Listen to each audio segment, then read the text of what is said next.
بڑی دلدوز حدیث ہے اور میں چاہتا ہوں کہ آپ اسے ذہن میں رکھیں. حضور نے فرمایا یوشک ان یاتی علی الناس زمان، اندیشہ ہے کہ لوگوں پر یعنی میری امت پر ایک زمانہ ایسا بھی آ جائے گا. اب گنتے جائیے. لا یبقى من الاسلام الا اسمہ، اسلام میں سے اس کے نام کے سوا کچھ نہیں بچے گا. ولا يبقى من القرآن الا رسمہ، قرآن میں سے اس کی رسم الخط، الفاظ اور حروف کے سوا کچھ نہیں بچے گا. اسی کی اللہ تعالی نے ضمانت دی ہے، یہ محفوظ رہے گا رسم عثمانی. مساجدہم عامرۃ، ان کی مسجدیں آباد تو بہت ہوں گی.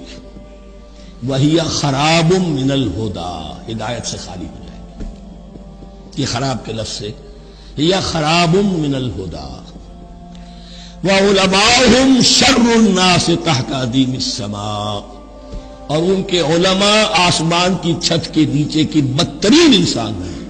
من عندہم تخرج الفتنۃ وفیہم تعود، فتنہ انہی کے اندر سے برآمد ہوگا، انہی میں گھس جائے گا. یعنی ان کا کام فتنہ انگیزی، مخالفت، جنگ و جدال، بھڑکانا، اپنے اپنے فرقے کے لوگوں کے جذبات کو بھڑکاتے رہنا اور مسلمانوں کے اندر اختلافات کو ہوا دینا، یہی ان کا کام رہ جائے گا. آج جن کو ہم علماء کہتے ہیں ان کی عظیم اکثریت اس کیفیت سے دوچار ہو چکی ہے. جب مذہب اور دین پیشہ بن جائے تو کوئی خیر اس میں باقی نہیں رہتا. یہ دین اور مذہب پیشہ نہیں تھا.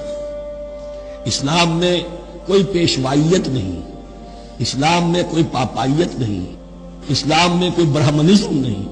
اسلام تو ایک کھلا، ہر شخص کتاب اللہ پڑھے، ہر شخص عربی سیکھے، ہر شخص کو امامت کے قابل ہونا چاہیے، ہر شخص اپنی بچی کا نکاح خود پڑھائے، ہر شخص اپنے والد کا جنازہ خود پڑھے.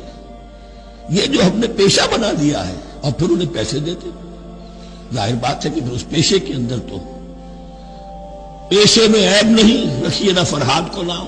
پھر تو پیشہ میں تو جو کچھ پیشہ ورانہ چشمکیں ہوتی ہیں اور جو خباثتیں ہوتی ہیں وہ آتی ہیں. لیکن ساتھ ہی یہ بات واضح رہے کہ علماء حق سے دنیا خالی نہیں ہوگی. علماء حق بھی ہیں، لیکن کسی کے ماتھے پر لکھا ہوا نہیں ہوتا کہ یہ علماء حقانی میں سے اور یہ علماء سو میں سے ہے. باقی یہ صحیح بات ہے کہ اکثریت ادھر جا چکی ہے، ورنہ امت کا بیڑا غرق نہ ہوتا. سیدھی سیدھی بات، یہ بیڑا غرق ہوا ہے تو آخر کوئی سبب ہے. حق کی تلوار بڑی ننگی ہے. اور یہاں اللہ کا عدل یہ فرد سے فرد تک بدلتا نہیں ہے، نہ امت سے امت کی طرف بدلے گا. قوم اور کسی اور قوم سے ایک معاملہ، کسی دوسری قوم سے کوئی اور معاملہ نہیں. اللہ کے اصول ہیں، اللہ کے قوانین ہیں، اس کی فطرت ہے. فطرت اللہ التی فطر الناس علیہا. پھر یہ کہ اس کی سنت ہے. لن تجد لسنت اللہ تحویلا ولن تجد لسنت اللہ تبدیلا. وہ لوگ کہ جنہیں ہم کتاب دیتے ہیں وہ اس کی تلاوت کرتے ہیں جیسا کہ اس کی تلاوت کا حق ہے. اس پر میں نے اپنے کتاب میں بحث کی ہے، تلاوت کا اصل حق کیا ہے.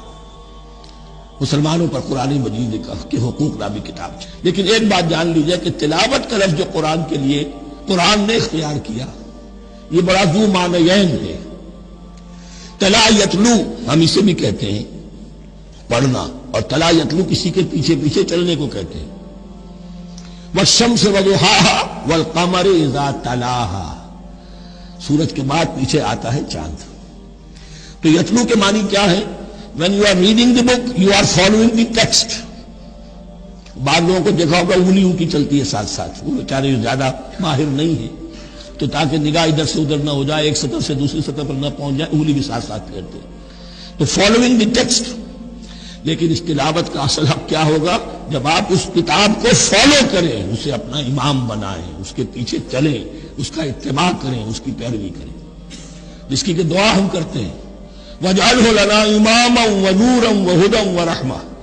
تو اللہ تو بنائے گا ہمارا امام اس کو اسی وجہ کہ ہم فیصلہ کر لیں کہ ہم اس کتاب کے پیچھے چلیں گے.